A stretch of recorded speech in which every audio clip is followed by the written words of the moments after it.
Welcome to the No Budget Indie Filmcast, where we dip into the independent film universe to highlight those films that you might not have heard about elsewhere. Will you agree with our panel, or will our panel agree with each other? Tune in to find out. I am Milo Dennison, and with me, as always, is Claire Milan Hello. and Carlo Feeney. Hello.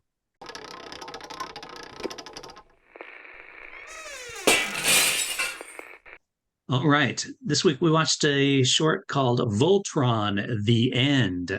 So it was made all the way back in the long, long time ago of 2011, if you can remember those days. And Yeah. it's written and directed by Alex Albrecht. Albrecht? Albrecht? Something like that. And it's kind of a take on if you ever watched Voltron, the cartoon, the animated series. Imagine the Voltron lions, and they were in a battle with Zarkon, but instead of winning, they lost this time, and the rest of the Voltron lions were destroyed. And there's just one barely uh, existing lion, the red lion specifically, and it's just floating in space and about out of power. And Key Lance, the navigator of the Red Lion, is wakes up from a concussion, and he's got to get a message out to let the Galactic Earth Hero Committee, I don't even actually remember what it was called, know that the Voltron Lions have been destroyed. And so it's just kind of like a little take on for Voltron fans. So if you're a Voltron fan, you'll probably appreciate this. If you're not, you probably won't. It stars Timothy Ahmedson, who most people would know from the TV series Psych. He's done tons of stuff, but I think that was one of his main roles was on the TV series Psych. So that's who I think of him from.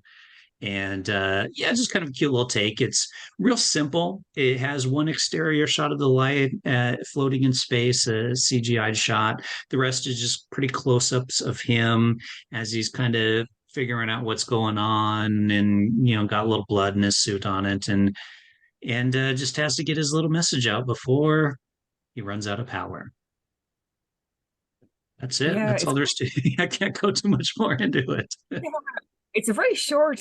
I Mhm. watched it around 3 or 4 times trying to get more information out of it because I'm Yeah. not massively into this type of filmmaking, this type of genre. And the fact it was made 11 years ago. There's a book that's very famous that came out I think last year called Project Hail Mary. And it's a very similar thing. So I wonder. So you're saying this was based in a cartoon or something, was it? Yeah, yeah. Did Voltron not make it to Ireland?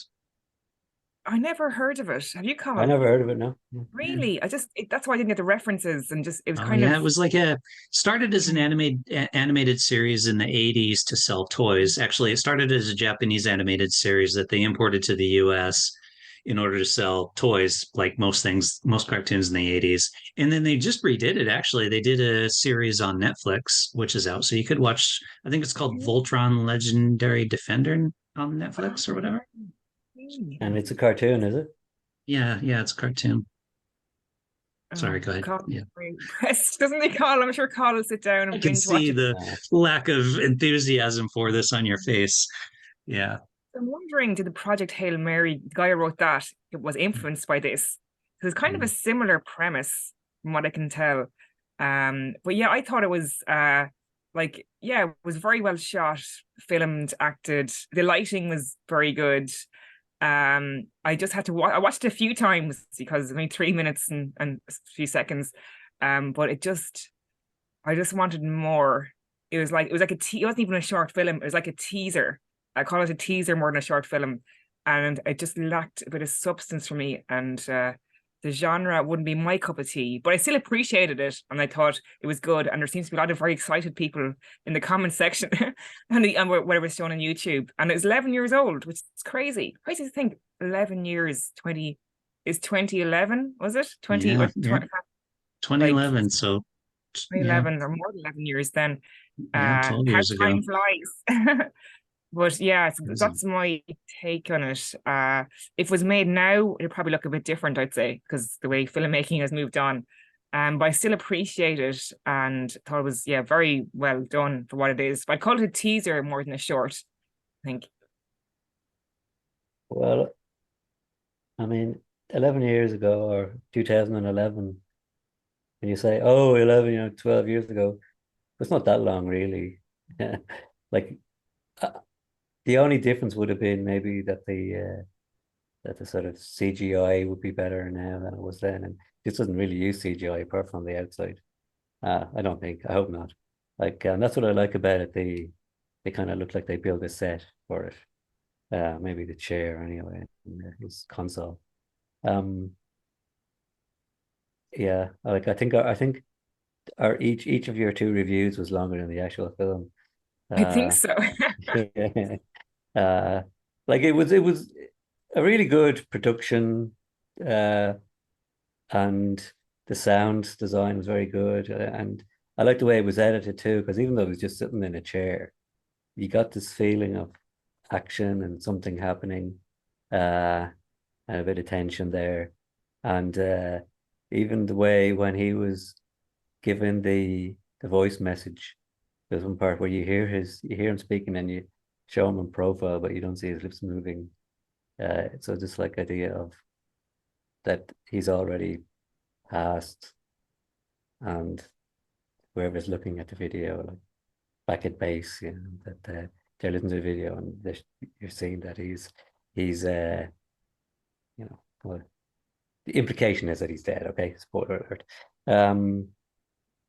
But I there wasn't it was like a trailer or a proof of concept or something like that, and there was something unsatisfying about the story, that it there wasn't enough there for you to really give a damn about the character or the human race for that matter. And I think given that they went to so much trouble with creating that kind of set, they could have made it 6 minutes longer and had a kind of a different, you know, embellished the story a little bit, not hugely. But other than that, it was good. Yeah, I wonder what the purpose of it was because you're right, Claire. It is like a teaser. It's like, look what we could do. We could do a live action Voltron, and this is kind of what it would look like. And then nothing ever happened. So maybe that's was the point of it. They're like they tried to get pitched a live action Voltron, and it just never went anywhere. Yeah, But it yeah, just it because there's no wasn't as story. Carl said, it just wasn't satisfying. Like it should have been twice as long just to get a bit more. If they went to all the effort of getting everyone together and the whole thing, Building the like set, the yeah. yeah, it's like use all that. It's weird to say that it should be longer because the set and everything was there, the actor was there.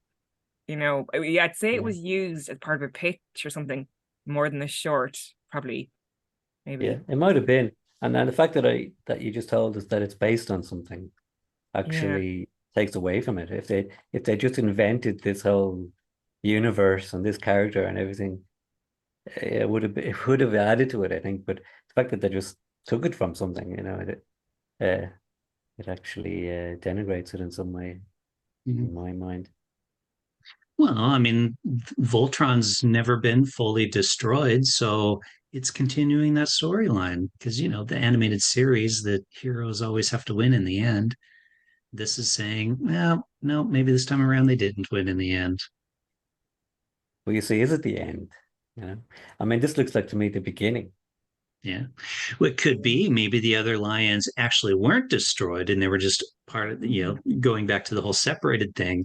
And now they just need to find each other. So this is setting it up. And suddenly, just as he's about ready to die, another lion shows up and saves him. Yeah, I mean, yeah, isn't the start of Star Wars? Isn't that the destruction of the planet? Or it happens at the beginning anyway, isn't it? Like, what's the name of the planet? Well, the Death Star destroys the planet. That's not in the beginning, though. That's like, well, in the first movie, that's well, it doesn't destroy it in the first movie at all. And then it's this Is it the second one? Is second it movie. Well, I guess that'd be fourth, third, fourth, because the way they do The the Empire order. Strikes Back? Is it? Yeah. Yeah, Yeah, it and they would be. destroy the Yeah, planet. They destroy Alderaan. Oh, well, no, Alderaan. you're Yeah, right.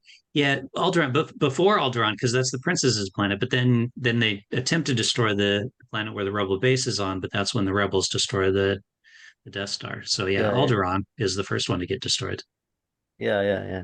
So it's like it it creates this feeling of impending doom and loss. But the plucky human rebels fight and defeat the great empire. Like that's what I get. This is going to be in the cartoon and the animation, which I'm not going to check out. Okay, then don't check it out. It has the original one has a little. Actually, I think the series they redid. There's a little mouse. There's little mice, and they're all like cute and animated mice. And then the princess, she's a strong female character that is in charge of everybody because she's the princess. She's the boss. There you go, Claire. And they're lions, and they connect and they form Voltron. Maybe I'll check it out. I'll just maybe one episode and just see if I like it. Is it the Vols and the Trons? Yeah, Voltron. Okay. All right. Well, let's move on then, because this has definitely gone longer than this short. All right, who wants to start? Carl, you can go first, Carl. Okay. So, yeah, like it looks really good, and I was well into it, but I just felt it didn't really go anywhere. I mean, I suppose it doesn't have to necessarily, and it did kind of have that sort of dated look, even though it was not long ago, of sort of 70s films or 80s, like Alien and Blake 7. I don't know if you know Blake 7. Milo, did that make it over to the US? No, if it did, I'm not familiar with it. I will give it 3.5 stars. Okay. So for me, I watched it a few times thinking I missed something and trying to find some sort of story or something, just something that had a bit of substance that I could latch onto. I suppose the acting was good. I liked the voiceover. The setup was good, but I just didn't connect to it at all. I'm going to give it 2 stars. Ooh, a rare 2 stars from Claire. Yeah. I'm usually a half full person, a glass half full person, but 2 stars to me. Yeah. All right. Yeah, I mean it's beautifully done. It's across the board well made, but you're both kind of spot on. There's really no story here to engage the audience, and that's kind of what you need in order to make people enjoy it. So I'm going to go 3 stars right in the middle. Mm-hmm. And you have it. Well, in the budget Filmcast audience, you can let us know what you think of it. You can check it out. It's called Voltron: The End. It's available on YouTube. You can reach us on Instagram, Twitter, or Facebook at No Budget Show. And we have a website, nobudgetfilmmakers.com, where you can actually read plenty of independent film reviews that we do over there. Many of them written by our very own Claire Milan. So go check it out. And with that, say see you next time and goodbye.